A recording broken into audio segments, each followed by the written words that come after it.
I heard it again the other day that 90% of all trade is by ship. I always cringe when I hear it. I cringe because it's misleading.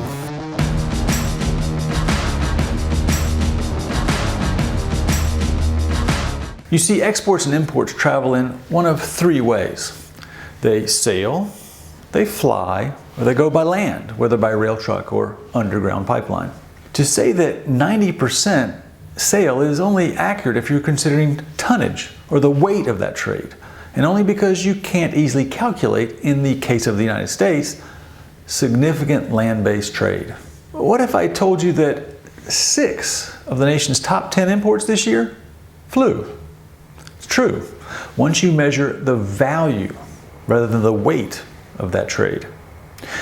And that's a more reasonable and more helpful measure, given that planes simply aren't going to carry heavy, bulky, less valuable trade.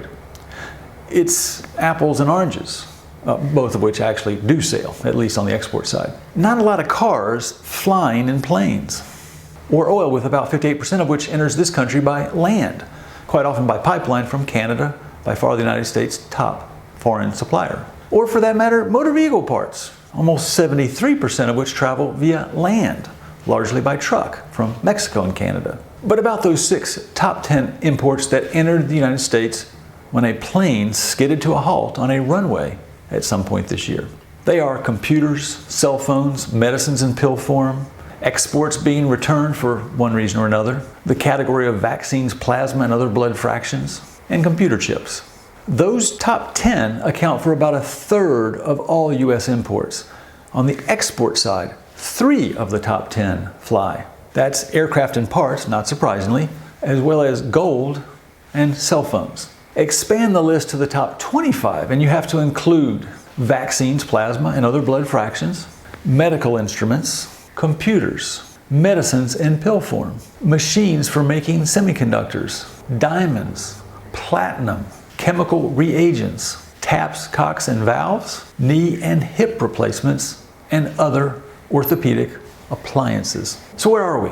Overall, the figures you should keep in mind when considering U.S. trade are the following. Air cargo is accounting for 31.53% of all U.S. exports this year. Ground transportation is accounting for 32.98%. And ocean freight is accounting for 35.58% of the total. It's a little less even on the import side, but still nowhere near that 90% that makes me cringe. For air, the percentage is 27.89%. For land-based trade, that percentage is 28.20%. And for ocean freight, it's the balance, 43.91% of the value of all U.S. trade. This is by no means an attempt to denigrate the tremendous role our seaports play in U.S. trade. It is, after all, the cliched heavy lifting. But airports and border crossings play an enormous and key role as well. From outside the DC Beltway and inside the trade numbers, this is Ken Roberts, and this has been another episode of Trade Matters. Because it does. Click the button to subscribe.